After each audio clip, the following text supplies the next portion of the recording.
Okay, I'm here with director Robin Hardy, director of The Wicker Man and now The Wicker Tree. Robin, the film is adapted from your novel Cowboys for Christ. What was your inspiration when writing the story? Well, I've spent a lot of my life in America, and the whole religious evangelical thing has always seemed to me to be rather interesting material for stories. Mm-hmm.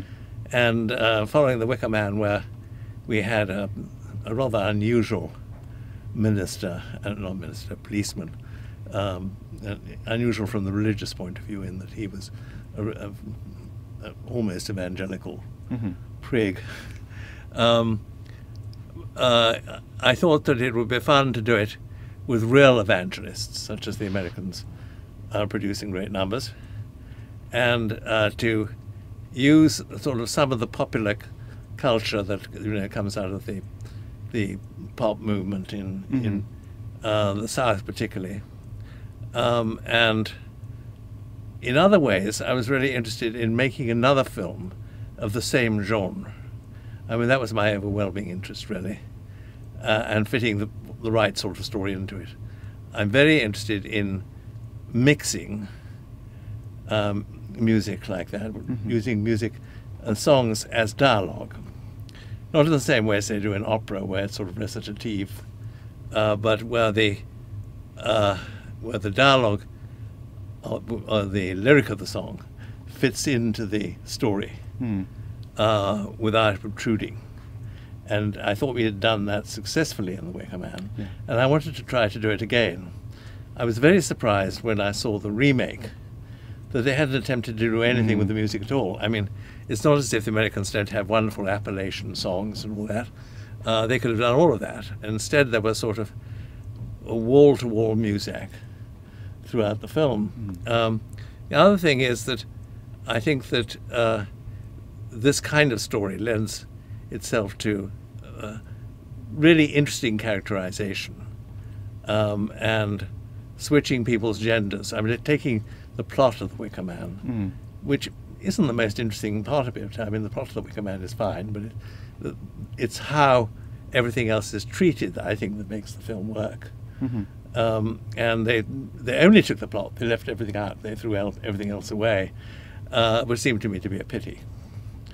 I think that my interest also was to continue to have fun with the collisions between our pagan past and our Christian present, and people's attitudes to those things, and to our transatlantic attitudes towards religion in our two countries, I mean, the US and the UK. So that's really what moved me. Now, I was surprised just how much humour there is in the film, and I think that particularly teases the audience who've seen The Wicker Man and kind of plays with their expectations a little. I mean, was that always there in the novel? Yes, it was in the novel, but you know, it is in The Wicker Man too. I mean, The Wicker Man starts with the old fisherman making fun of Howie. Goes on to the little girl with her hair making fun of Howie. It goes on to the landlord's daughter, you know, which makes fun of Howie. And all those things are, I would have thought, humour. And then we go on to the school and the schoolmistress sending him up to the maypole dance. There's lots of humour in it. Christopher Lee makes fun of him when they meet. So it's not, I don't think, new from that point of view. There may be slightly more of it. But I must admit, having my tongue in my cheek is rather my style. Now, I know this has been a passion project of yours for a number of years. Can you just talk a little about the process of bringing it to the big screen? Well, I finally had the chance to raise the money in North America mainly. None of it from the UK. We got strange reactions, I think, from the sort of usual suspects like Scottish Screen, who you would have thought, who hated the script, and turned it down twice. The BBC Scotland said, "This is anti-Scottish." This is a problem, and it is much easier to raise money from people who can read and can visualize what you've put on the page than from these sort of institutional investors.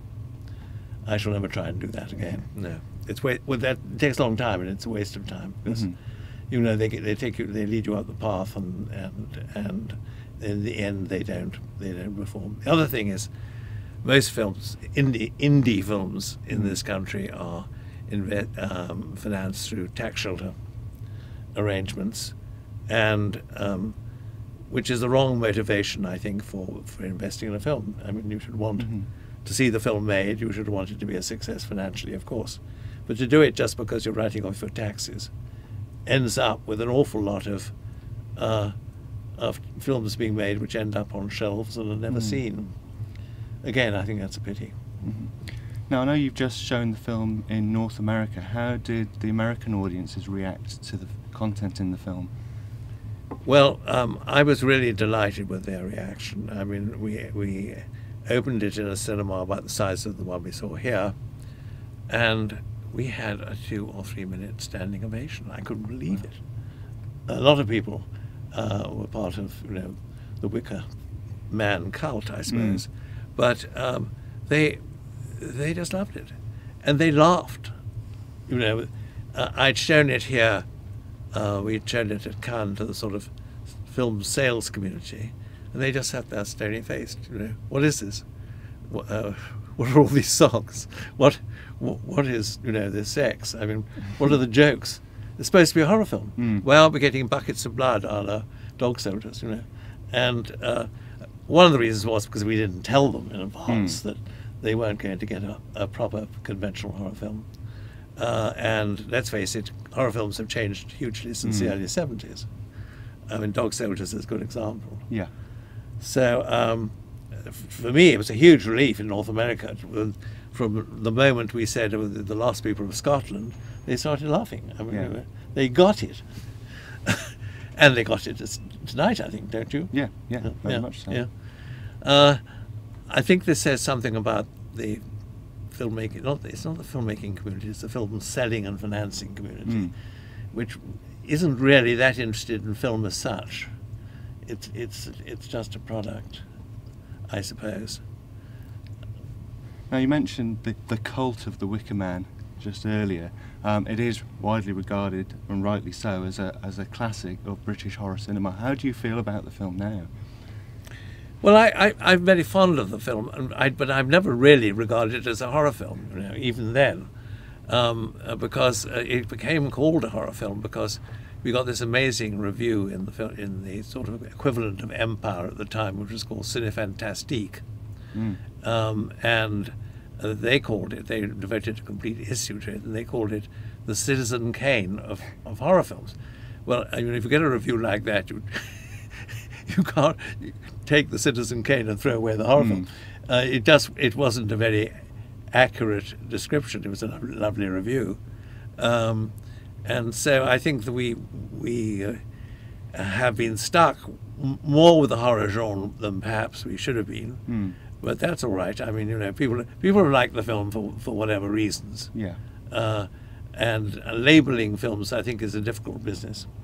I mean, if you're in marketing films, I saw a number of descriptions of the horror films that have been shown here, some of which are indeed described as comic horror. We're not alone in this genre. And I think we have to. We've got a wonderful post. I think we need to put a tagline which tells people a little more. This audience, I mean, obviously knew what to expect. Yeah. Many others won't. So we have to tell them. Okay. One final question: what was it like working with Sir Christopher Lee again? Well, it was very good. Christopher would have played the Lachlan role if he had been in better health. But he had a very serious accident in Mexico, and we had been all set to shoot with him. I mean, A, he could hardly stand. B, I had planned to put him on a horse, and obviously he couldn't do that. I think he's, thank goodness, considerably recovered from that. But when he was available to us, that really was the amount of time that I felt I could use him for. I understand.